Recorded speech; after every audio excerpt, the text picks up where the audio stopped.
This is what we're about to make here, some beautiful candied cherry.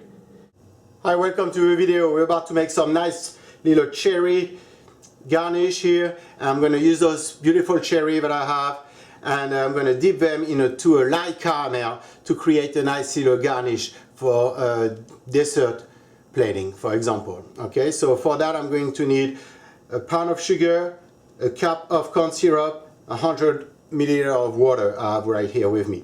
The cherry, make sure they're nice and firm and that the stem is well attached to it. If not, when it be time to dip them into the caramel, they will just fall into the caramel if your stem is a little loose. So make sure they're nice, firm, and not loose here. Okay. So first thing we'll be doing here, we're going to put our sugar into our saucepan. This way. I'm going to add the water. I'm going to bring all that to a light simmer, and when it gets to a simmer I will add to it my corn syrup. Okay? You want to stir after the sugar into the water to dissolve it. Then we'll bring it to a boil. And when it comes to a boil, we're just going to let it on a low simmer till we add our corn syrup. So I start bubbling like that. I'm going to add the corn syrup into it. Now we're going to cook that till it starts developing a light caramel here. By adding the corn syrup into the sugar, that's going to help to keep that caramel being on the soft side. You know, when we're going to bite into the cherry, we don't want to break a tooth, so we're going to make, I would say, a soft caramel. You're still going to have a nice crisp on it, but it's not going to be that hard. Okay, so that sugar is almost ready. It's starting to turn very lightly like an amber color, and this is what I want. One more minute and it'll be cooked. And I'm going to just give it a tiny bit more color.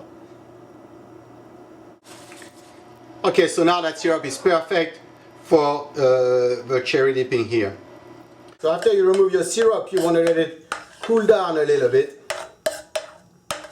You know, if you dip your cherry right into it and it's too hot, the caramel or the sugar won't stay on the cherry, will just drop out of it. So we want to wait so it's thick enough so when we dip it into it, you know, we keep a fair amount of sugar onto the cherry. I want to give a big thank you to a chef I work with, Anna Maria. She's the one who actually showed me that little garnishes. She demoed that for me yesterday, and I really thought it was cool and I wanted more people to know about it. Thank you, Anna Maria. She's a pastry chef, a great pastry chef.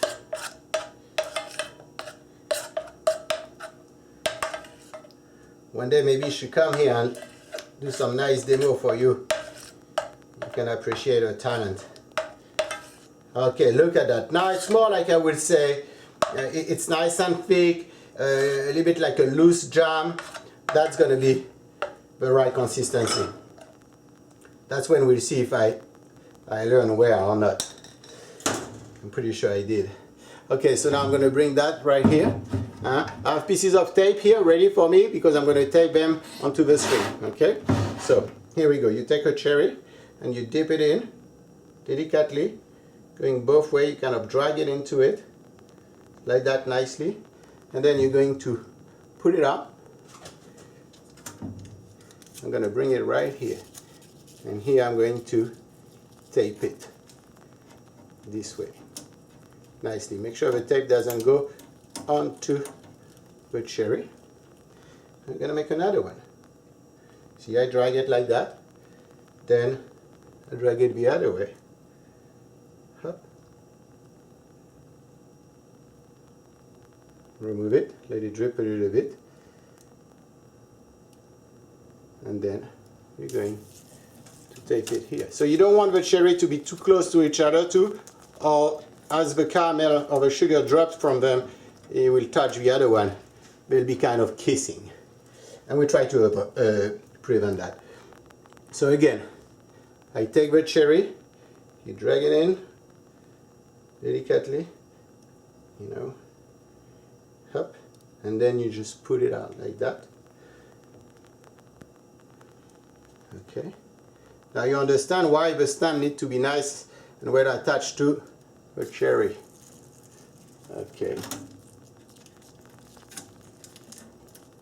Here we go. I'm going to do a last one. Take a cherry, drag it in, up.